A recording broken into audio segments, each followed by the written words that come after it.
Кызганча каршы монда татар конгресс җитәкчеләре юк. Мин сездән гафу үтенәм. Мин милли шура әгъзасы буларак, алар монда утырга тиеш дип саныйм үзем. Әмма килә алмадылар. Аларның сайлап алган юллары. Бу бик кызганыч. Чөнки монда килеп тыңласалар, аларга файда булыр иде.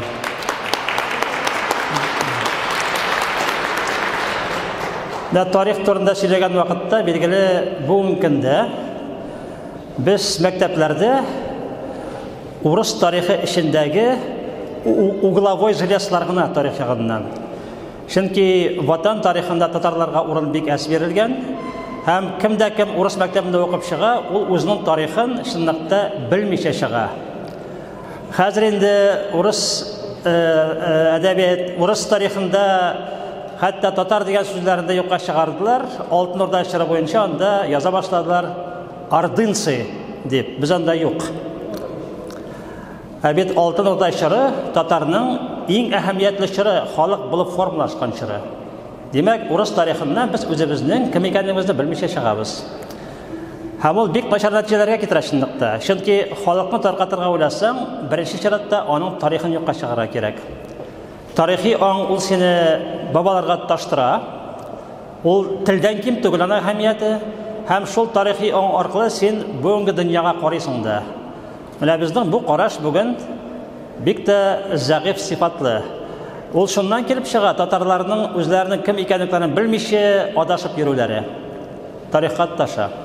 Чөнки әгәр дә татарның чын тарихын белсәң, ул син үзеңнең бөек милләт һәм бөек халык икәнлеген аңлыйсың. Без урыслардан һәм башка халыклардан бер яклы ким түгел.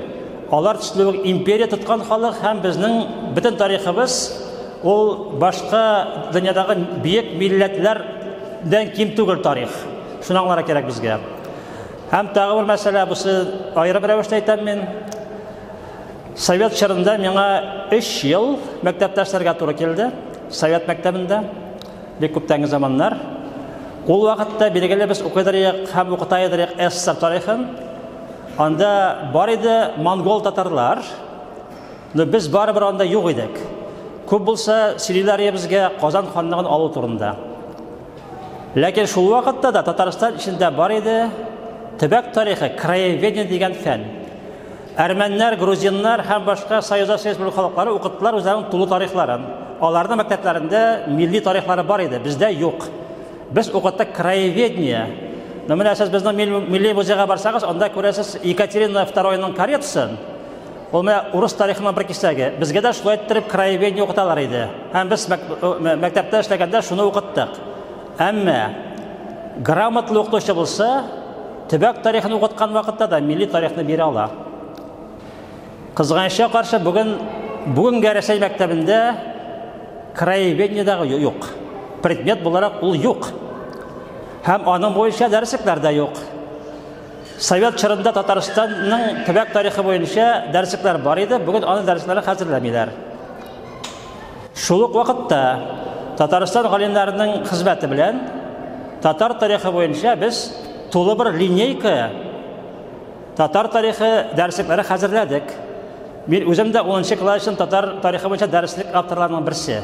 Бездә дәреслекләр бар, әмма дәресләр юк. Менә сорау туа, бу ситуация нишләргә? Аны бит барлыкка кирәк вазгыятны 2 көндә генә үзгәртеп булмый. Безгә кулланырга кирәк башка асуллар, димәк, турыдан-туры мәктәпләр аркылы үзебезнең милли тарихны бирә алмасак. Беренчедән, игътибар итегез.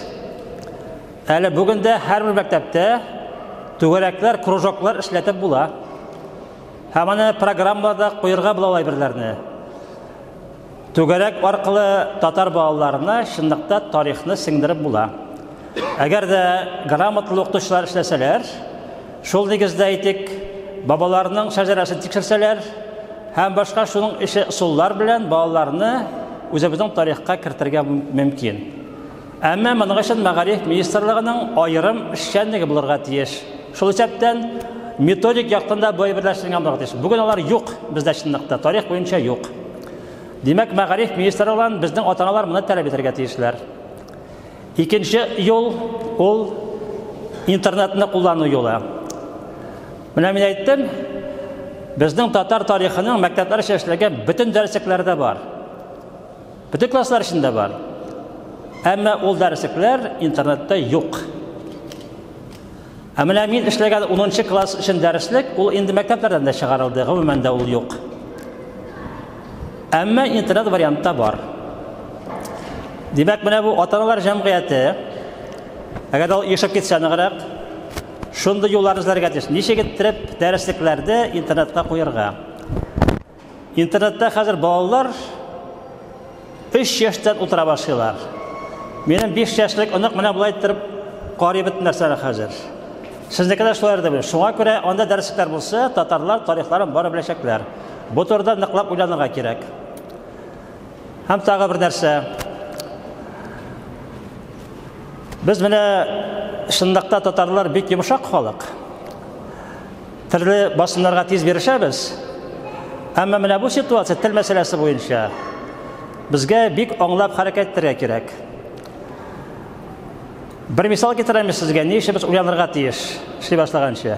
Революция кадәрге Россия империясында руслар бөтен халыкның яртысыннан кимрәк булганнар.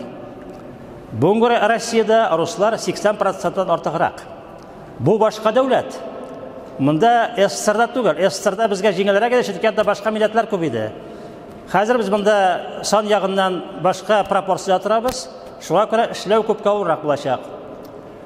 Шуңа күрә безгә ясаган басымга ныграк җавап бирергә тиешбез. Шулай булмаса, безне таптап узачаклар. Сез игътибар итәсездер бәлки, мин сәясәтче булгач карап барам.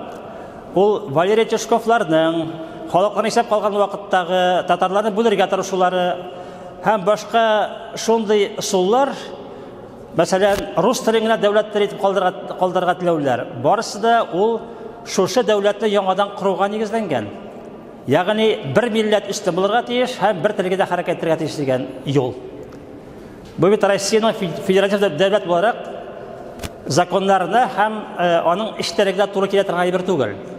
Билгеле, ул узак перспективада уңышсыз бетәчәк, мин моңа ышанам. Әмма хәзер без каршы тормасак, безнең калган әйберне алып бетерәчәкләр. Менә сез игътибар итмисез. Татарстан АССРга без тиздән булачак 100 ел. Татарстан автономия республикасы төзелгән вакытта шактый еллар мәгариф министрлыгы Татарстанның үзенеке булган. Шушы республиканың аерым министрлыгы беркемгә дә булмаган. Аны соңыннан гына Сталин вакытында ул безнең министрлыкны алдылар һәм тоташтырдылар башка РСФСР министрлыгына һәм СССР министрлыгына. Һәм кире кайтармадылар. Димәк, башта безнең мәгариф үзебезнеке булган. Хәзер Мәскәү кулында. Ләкин бу безгә шулай ук яңа бер түгел. Татарлар революцияга кадәр бөтенләй дәүләт системасыннан тышта яшәгәннәр, мәгариф системасын үзләре тотканнар. Шуңа күрә без бүген иртәгә бетәбез дигән сүз түгел, әгәр дә без дөрес кырсак бөтен эшләрне. Шуңа күрә мин уйлыйм, тарих турында уйлаган вакытта, сөйләшкән вакытта безгә киңрәк кысада карарга кирәк, үзебезнең узган юлларга һәм аннан соң перспектива турында шулай уйларга кирәк. Бу интернет заманында ничек кенә тырышсалар да бер милләтендә ахыргача кыса алмаячаклар. Чөнки интернет ул яшәчәк, алга таба дагы һәм анда бөтен нәрсә дә була, әгәр дә без анда куйсак үзебезнекен. Әмма үзебезнекен куярга тырышырга кирәк. Бу бик зур эш һәм проектлар. Менә сез күрдегез бүген анда бик матур әйберләр сөйләделәр безгә. Нәрсәләрне эшләргә кирәк. Билгеле, бу әйберләр эшләгән вакытта дәүләтнең ярдәменнән башка мөмкин түгел. Акчалар, зур акчалар кирәк. Әмма сез бәлки белмисездер, инде бүген үк, менә бу елларда ук милли эшләргә Татарстанда 200 миллионга якын акча булып бирелә. Төрле программалар бар. Ул программаларда акчалар кая киткән? Бу турыда беркем дә белми шундакта. Алар таралы, акча бар, монда әйттеләр, 1 миллиард сум акча кирәк дип университетны кору өчен, яңа телдәге университет. Анда акча Татарстанда бар. Әгәр дә булмаса, Мәскәүгә 1% кимрәк бирәбез налогны. Һәм ул акча безгә кире кайтар. Шуңа күрә бу бит күп әйберләр халыкның үз кулында. agar da biz oyoq tirab talab etsak, ota-onalar bo'larak, аны bizning shinovliklar, yer shinovliklar ishlarga majburlashaqlar. Bunda eng ahamiyatlisi biz Rossiyaning huquqiy qirinda harakat etamiz. Biz Rossiya davlatiga qarshi chiqmaymiz, ammo o'zimizga talab etamiz. Ol bizga Alloh taolo tomonidan berilgan tabiiy huquqlar, hammani bir kimda bizdan olirga haqqi yo'q. Bu bizniki, tug'an til.